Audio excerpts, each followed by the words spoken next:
Ötən il əhalinin gəlirləri artaraq 83,1 milyard manat olub. Publika az xəbər verir ki, bu, Nazirlər Kabinetinin 2024-cü ildə fəaliyyəti haqqında hesabatında öz əksini tapıb.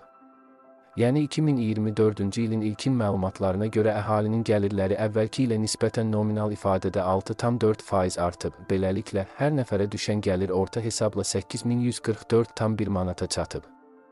2024-cü ilin ilkin məlumatlarına əsasən iqtisadiyyatda muzla çalışan işçilərin orta aylıq nominal əmək haqqı 2023-cü ilə nisbətən 8,1% artaraq 1009,2 manat təşkil edib. Əmək haqqı neft-qaz sektorunda 3729,4 manat, qeyri-neft-qaz sektorunda 959,6 manat təşkil edib.